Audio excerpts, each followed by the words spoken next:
Of course. High floor level noise in certain of the Asian fans. Don't get a third degree burn during the course of this week, you will be failed. An inverter per panel. What you actually invert is you start off, your panel, which is put your about BA 40 on. volts a panel. Yeah. This is a tertiary course, so you already know how to do that. So here you are. You got 30 seconds. Hit that mini. Thank you. Yep. Hit that mini. Thank you very much. In your BA, you push it Comes into 100 metres. the lot from each panel, rather than Start. series up. At the moment, Sometime all in the my next panels 10 are in minutes, series. the alarm's Each going to panel go. plugs into the next panel. You guys are all supposed to be able to put your BAs on in 10 One seconds. length wire from one end of the house 20 to the second other, run to the top. and a short length. Plus and So minus. sit around, the alarm goes off. Whereas the per in the panel BA set, one, they put hit the mini. every panel has a pair of these through push to it. the loft. And then on the How far do you think you can push a mini with its handbrake on? inverter's BA set. like, this is right now, inverter's like, Well, First time we did it, we did 20 metres. tall and about 8 inches thick. At the end of the week, we did 100 metres, which is the softest you can do 3 count kVA, to breathe 400 volts. in a BA set. I used to have to teach them to use them. If you tap on the front of it, it tells you all And they said, okay, you've got to teach them, and I was taught how to get extra air. Put your hand around the back and manipulate a valve. 60 watts, it turns off.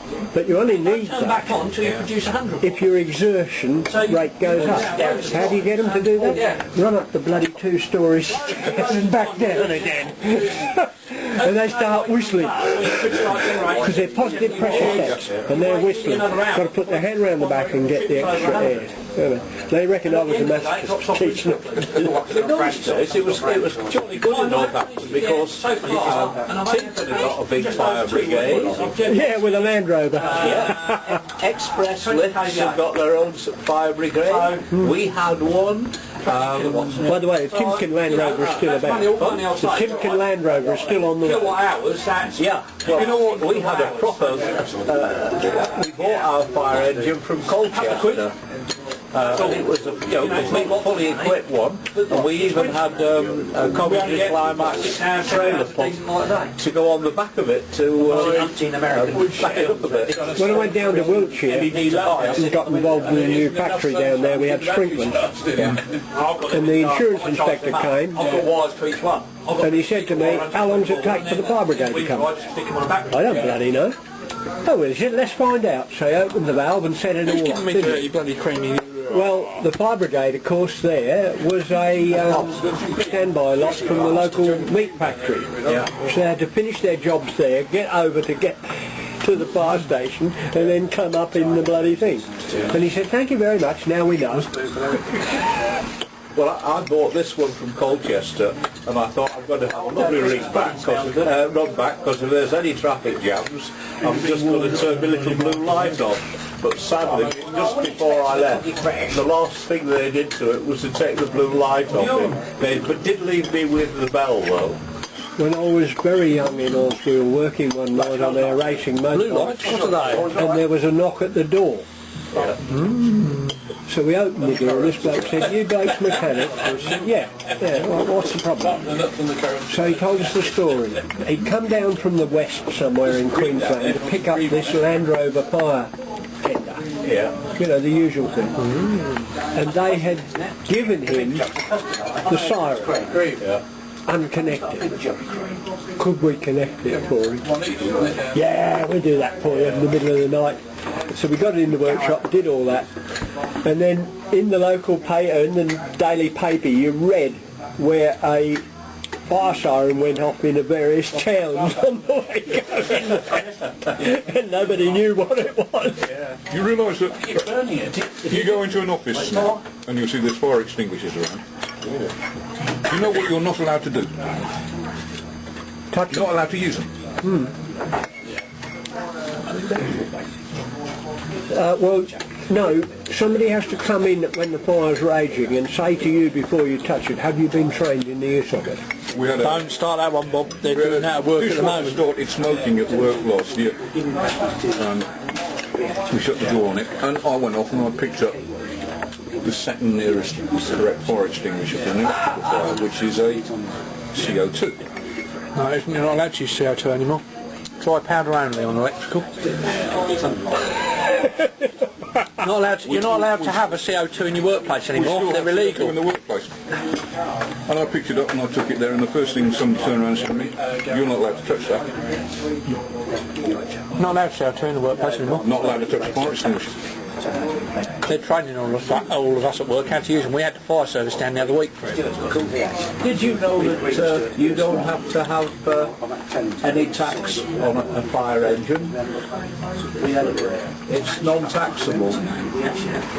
You can just run it on the road as a fire engine. I'll tell you the problem we've got at work in our server room. We've got an automatic fire extinguisher, and if it goes off, you can't get the door open. And an ambulance, Graham. Ambulances are If also you're in there, halide flood. also exempt for 50,000 litres of halide as flood. long as they're only used. From server room. You can't Yet use the it BCF from one you're no anything longer else allowed to than use.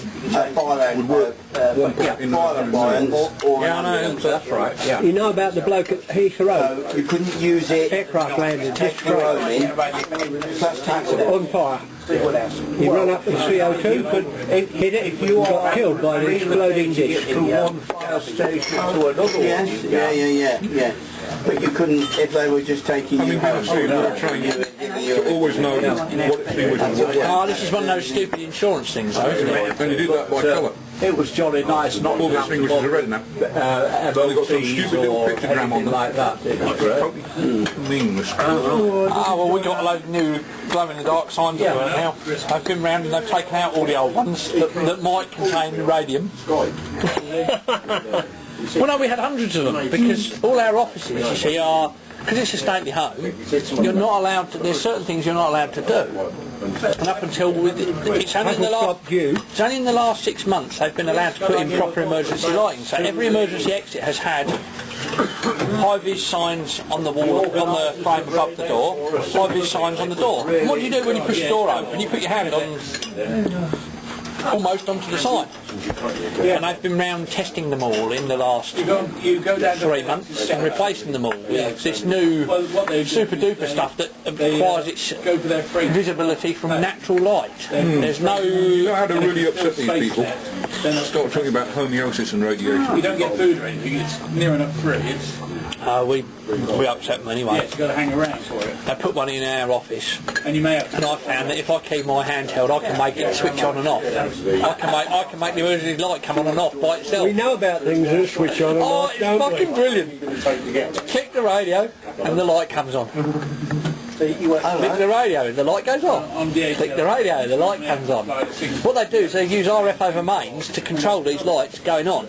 Basically, any mains failure in the building down in the switch room causes all the emergency lights to go on, regardless of whether they're still fed with a permanent supply. It's all to do with our generator principles. The idea is that you go over onto generator, the main supply at point A fails.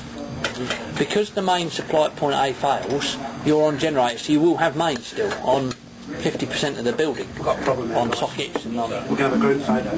None of the codes will fit now. We've had dinner. Come on, Will. I'm still losing weight, I'm afraid to say. Have you got 2 coats we can zip together? What, Keith? Is that Keith needs it? That's Well, we use an RF system. I said to John on the way over, I was glad because that when the Simon emergency light had comes to on, take him home. it drops its mains connection. Because if he eats too much, you won't fit in the bloody front of me. You can't, because there's no... I was thinking of Plymouth. The mains doesn't go off. It might corner well one way. The mains don't go off. I tell you what, I went down to Oxford today, and it was like being in a boat. So if the mains fails, the generator's off. And there's a...